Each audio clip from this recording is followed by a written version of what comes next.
Hello, everyone, and welcome to the ItJustWorks podcast. I'm your host, Ryan, and we've tried to record this episode twice now. Seriously, me and Alex have recorded about 2.5 hours of audio, and the first time we recorded, he was just a little too quiet, and then I had bad congestion, and you can literally hear me breathing all over the audio.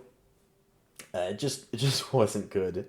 And tonight we re-recorded it and added some Christmas stuff to just make a good episode. And lo and behold, I got cut out of my own podcast. And for like the last 30 minutes of the audio, all you hear is Alex talking. So, yikes. Anyways, this is episode 46, and we are talking about Christmas.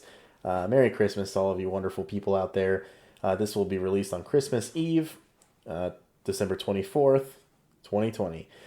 I just want to say thank you so much to all of you supporting the show and listening to it so far. I don't know why I randomly start having issues recording, but I know I'm not the only one out there in terms of, having a show and then it just not going well and you have to kind of redo it. So here I am, sitting here by myself. I have to re-record this and I'm doing one take. And no intro, no outro. Well, actually, I'll probably do an outro, but I just wanted to record something and get it out because I really do believe in doing these holiday episodes. And I'm basically just going to share a couple things that I really cherish from Christmas, over the years getting gifts. It's not about gifts, but some truly awesome memories that just I'm extremely grateful for. And then I will talk about my favorite Christmas movie. But before I do that, I'm going to do a massively quick review of Mandalorian because I am so sick of trying to record these episodes and talking about it. So, Chapter 16 was outstanding. Spoilers right now if you haven't watched it. 1, 2, 3, cool. Luke coming into the show like they presented him truly made me want to cry. Like it just melted my heart. I've been such a huge Star Wars fan. I watched the original trilogy before Phantom Menace even came out. Luke Skywalker has always been my favorite character besides Starkiller from The Force Unleashed, and I would say now Cal Kestis. I really enjoyed playing as him in Jedi Fallen Order. And Luke, I always felt really deserved a lot more screen time after Return of the Jedi. And then, obviously, most of you out there saw what we got in The Last Jedi, and it was basically an abomination of the character he once was, and I cannot forgive them for that. Seriously, I just think it's total character assassination. That's just not something he would do. Granted, I understand his nephew killed all of his Padawans and betrayed him too. It's not the point. It was dog shit. It's stupid. It goes against who the character was. And then, sure enough, Jon Favreau and Dave Filoni come to save the world of Star Wars. And with this episode, we got to see Luke, literally as strong as ever, fighting just like his dad, and incorporating, I'm not saying the dark side, but the Force choke, essentially he did to one of the, what are they called? Dark Troopers. It looked like a Force choke. It was the very last one he killed before he met Mandalorian, or, Din Djarin and Grogu. And it was outstanding. I was on the phone with my girlfriend. We were watching it together. And the second I saw that X-Wing, I was like, no fucking way. Like, we all knew. I mean, if you're a huge fan, you know that X-Wing, that's his. And to see his X-Wing back in the show, it's just incredible. There's so much going on with Star Wars, with them announcing Rogue Squadron, and seeing his old X-Wing. I'm like, oh, cool. Maybe they'll actually follow Rogue Squadron, maybe the Nintendo 64 games. Just a lot of stuff that's got me hyped as a Star Wars fan. I think, honestly, The Mandalorian couldn't have ended better than this. I couldn't be more satisfied with the ending and everything that's happened. All the characters they've introduced, Ahsoka, Bo-Katan, Sasha Banks' character, the other Mandalorian, and then Boba Fett being back in the show. Grogu himself, Bill Burr's character, Mayfield, Cara Dune, just all of them. The whole cast is outstanding.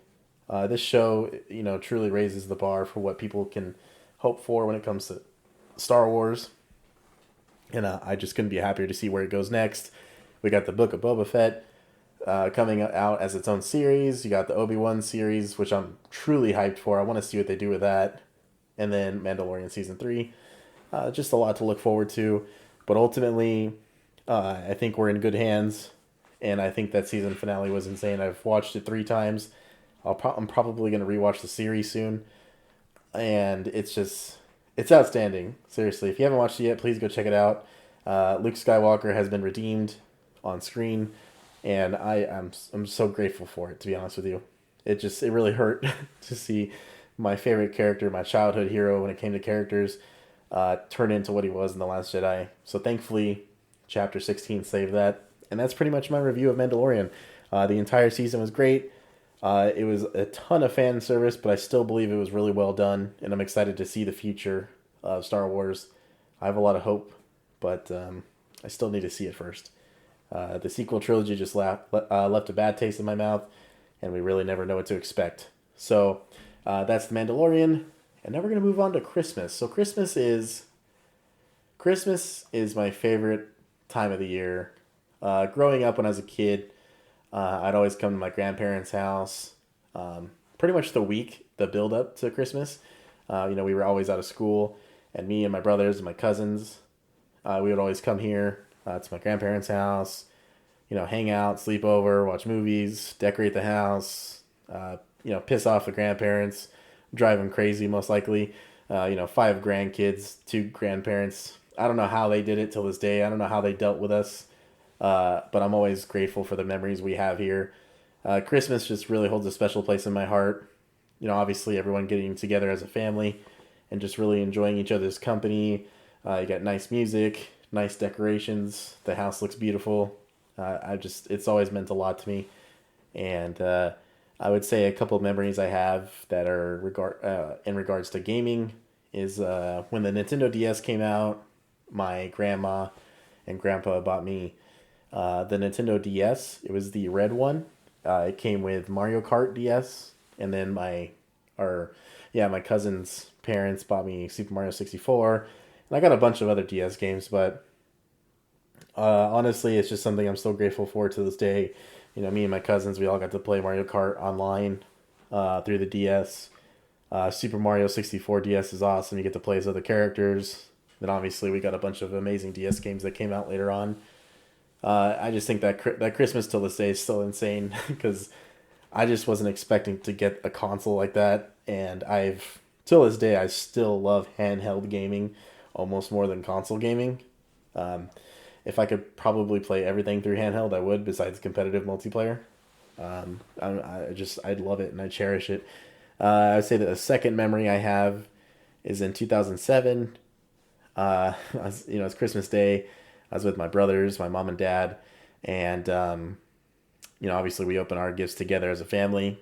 And the last one I had was pretty good size. It was a pretty big size, and I start to open it, and I see like a Kmart, like a order ship, like an order paper from online orders, and it was like a drill set. And I was like, oh, that's weird. But I'm just grateful to get any gifts as a kid, so obviously I didn't want to be rude or anything. I was like, oh, well, cool, thank you for the drill set. And this is like a real drill set. And they're all laughing at me, and my dad had walked out. And I think on the drill set, on the other side of it, there was a paper that said Xbox 360 or something like that. But my dad walked in with an Xbox 360, and they said it was mine, and I about fucking cried. That it was the first console since the GameCube that I got, and it was all mine. And at the time, I was playing Halo 2 a lot, Gears of War, and then obviously this was Christmas, so Halo 3 was out. Actually, no, I think it was 2006 I got that. But anyways, oh no, I'm sorry, it was 2007. But, Halo 3 was out. My favorite games were out, and I was playing them, and I got to play them on my own console in my own room, because me and my brother, Eric the Casual Gamer, he shared his Xbox 360 with me, and I would be in his room bugging him to play it.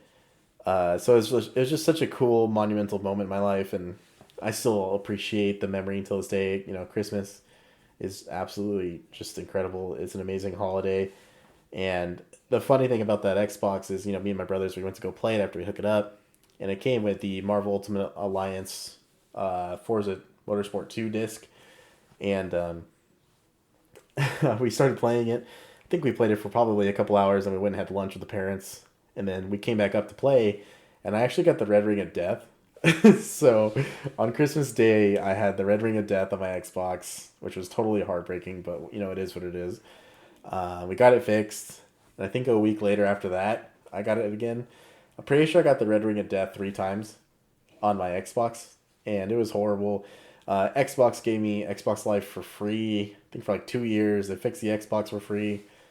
I had nothing but the best customer service, so obviously I stuck with them, and here I am still playing their amazing consoles and games, and Game Pass.